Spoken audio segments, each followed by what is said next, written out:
Guys আমার পৌঁছে গেলাম এখন বহরমপুর। তো বহরমপুর থেকে আর কিছুক্ষণ মধ্যে গাড়িটা ছাড়বো, তারপরে মালদা ওখানে খাওয়া দাওয়া করবো, তারপর দেন ওখান থেকে তাজিজ। এটা চলো তাহলে যাওয়া যাক। এটা হচ্ছে আমাদের গাড়ি, এখান থেকে ছাড়বো, তারপরে সরাসরি মালদা একদম। তো এটা হচ্ছে আমাদের বাসের ভিতর, সবাই খুব আনন্দ করছে। তো এখন বেরিয়ে পড়লাম আমরা পেলিংয়ের উদ্দেশ্যে। চলো তাহলে ব্লগটি দেখতে থাকো।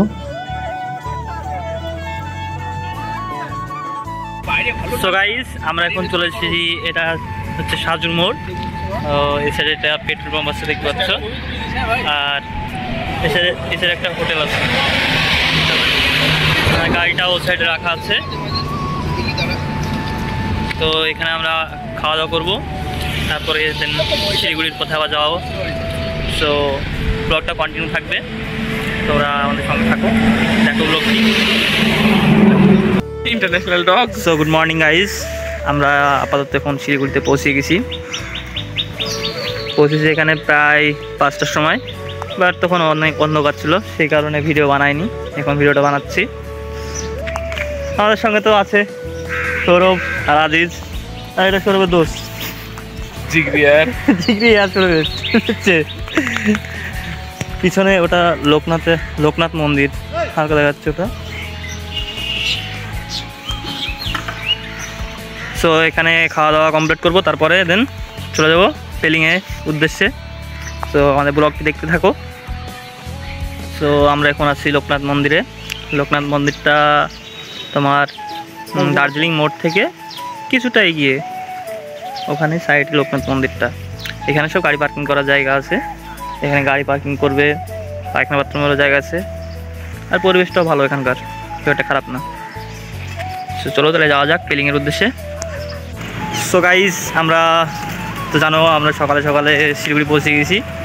তো এটা সেই লোকনাথ মন্দির, যেখানে গাড়ি পার্কিং রেখেছি, পাশে গাড়ি পার্কিংয়ের জায়গা আছে। আর এই লোকনাথ বাবার মন্দিরটা হচ্ছে শিলিগুড়ি তোমার দার্জিলিং মোড় থেকে কিছুটা এসে, এখানে ভিতরে পায়খানা বাথরুমের ব্যবস্থা করা আছে, প্লাস গাড়ি পার্কিংয়ের জায়গা আছে, আর পরিবেশটা খুব ভালো, এখানে পার্কের মতো পরিবেশ করা হয়েছে। সো এখানে খাবার টাবার খেয়ে দেন আমরা চলে যাব পেলিংয়ের উদ্দেশ্যে। তো চলো, আর ব্লগটি কন্টিনিউ থাকবে, তোমরা দেখতে হবে ব্লগটি। চলো তাহলে যাওয়া যাক পেলিংয়ের উদ্দেশ্যে। তো এটা হচ্ছে সেই লোকনাথ মন্দির।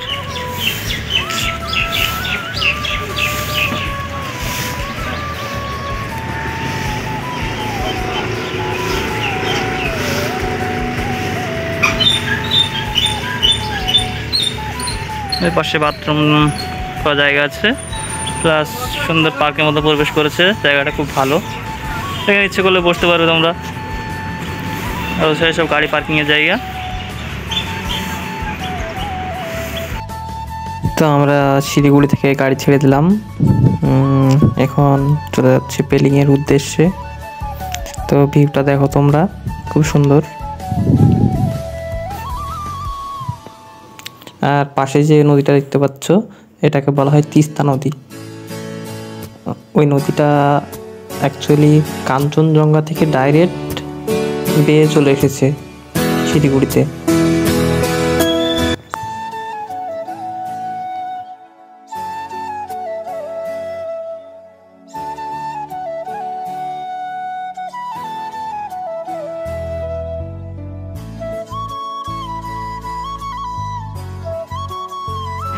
তো গাইস আমরা এখন পেলিংয়ের উদ্দেশ্যে বেরিয়ে পড়েছি শিলিগুড়ি থেকে।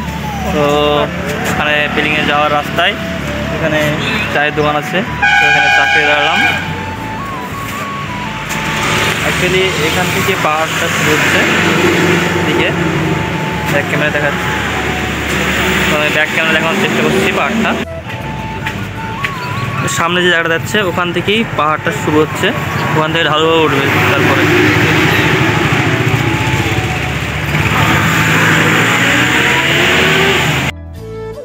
তো ওখানে চা খেলাম আমরা, দেন গাড়িতে আবার বেরিয়ে পড়লাম। তো ওখানে চায়ের দাম নিল 30 টাকা করে। অ্যাকচুয়ালি তোমরা যেটা ভাবো সেটা নয়, কারণ আমাদের মুর্শিদাবাদে 5 টাকায় চা পাওয়া যায়, 10 টাকা চা পাওয়া যায়, বাট এখানে তুমি যত ধীরে ধীরে উপরে উঠবে তত চায়ের দামটা বাড়তে থাকবে। কারণ চাটা অ্যাকচুয়ালি এখানে পাওয়া যায়, কিন্তু জল, চিনি এগুলি সব শিলিগুড়ি থেকে নিয়ে আসতে হয়, সেই কারণে এখানে চায়ের দামটা অনেক। এখানে তাও কম নিল 30 টাকা, উপরে আরও অনেক বেশি নিবে আমি জানি সেটা। তো এখন আমরা প্রায় অনেক উপরেই চলে এসেছি, তার জন্য ভিউটা খুব সুন্দর দেখা যাচ্ছে। দেখো, যতদূর চোখ যাবে ততদূরই দেখতে হবে বড় বড় পাহাড় আর সবুজ জঙ্গলে ঘেরা। অ্যাকচুয়ালি পাহাড়ে ঘুরতে আসার এটাই মজা, প্রাকৃতিক সৌন্দর্য দেখার একটা আলাদাই অনুভূতি। তো ড্রাইভারকে জিজ্ঞাসা করলাম আর কতক্ষণ লাগবে, তো বলল যে আর 2 ঘন্টা মতো লাগবে। তাই বললো, কারণ শিলিগুড়ি থেকে পেলিং পৌঁছতে প্রায় 7 ঘন্টা মতো লাগে। তো আমরা অনেক দূর চলে এসেছি আর এখন দুপুরও অনেক হয়ে গেছে, সেই কারণে গাড়িটা এখানে দাঁড় করালাম। এখানে হোটেলে খাওয়া দাওয়া করবো, দেন আবার বেরিয়ে পড়ব। তো এই হোটেলে আমরা খাওয়া দাওয়া করবো। আর পেছনটার ভিউটা দাও, ভিউটা দেখে দেখায়। তো আমাদের খাওয়া দাওয়া কমপ্লিট হয়ে গেল। এখানে সবজি ভাত যদি খাও তো 170 টাকা করে পে করতে হবে, আর আমরা খেলাম মাছ ভাত, সেই কারণে একটু বেশি পড়ে গেল, 300 টাকা করে পড়ে গেল। তো এখানে খাবারটা একটু কস্টলি, তো সেই কারণে নিজের বাড়ি থেকে খাবার নিয়ে আসতে পারলে আরও ভালো। তো আমরা আবার গাড়িটা ছেড়ে দিলাম এখান থেকে আর মোটামুটি 1 ঘন্টা মতো লাগবে হোটেলে পৌঁছতে। তো শরীরটাও অনেক টায়ার্ড হয়ে গেছে, কারণ কাল বিকেল থেকে একইভাবে গাড়িতে আছি। তো চলো ডাইরেক্ট একবার হোটেলে গিয়ে দেখা হচ্ছে। So welcome back my YouTube channel R S rider vlog বে। তো আমরা হোটেলে পৌঁছে গেছি, এটা আমাদের হোটেল। আমরা একবার টপ ফ্লোরে আছি, আর হোটেলটা বেশ ভালো জায়গায় পেয়েছি, রুমটাও বেশ ভালো জায়গায়, ভিউটা খুব সুন্দর এখান থেকে। এখন সন্ধ্যা হয়ে গেল তো তার জন্যে আর দেখাচ্ছি না ভিউটা, বাট ভালো লাগছে জায়গাটা, খারাপ না খুব একটা। তো চলো আজকে কোথাও সাইট সিন করতে যাবো না, জাস্ট আশেপাশে মার্কেটটা ঘুরে একটু দেখবো। চলো তাহলে যাওয়া যাক মার্কেটের দিকে। সো গাইজ আমরা মার্কেটে চলে আসলাম। মার্কেট বলতে পেলিংয়ের এটাই মার্কেট। এখানে দার্জিলিংয়ের মতো কোনো বড়ো মার্কেট নেই, অ্যাকচুয়ালি ছোটো ছোটো কয়েকটা দোকান আছে, তাছাড়া আর বড়ো মার্কেট নেই এখানে। এখানকার স্থানীয় লোককে জিজ্ঞাসা করলাম, বাট ওরা বললো যে এটাই মার্কেট পেলিংয়ের, এর থেকে বড়ো কোনো মার্কেট নেই। তো এর তো দেখতে পাচ্ছ রাস্তার ধারে সব ছোটো ছোটো হোটেল আর দোকানগুলো আছে, এটাই পেলিংয়ের মেন মার্কেট। চলো আগে দেখি কিছু আছে কি। আর তো এখানে কোনো মার্কেট নেই, সেই কারণে হোটেলে চলে আসলাম।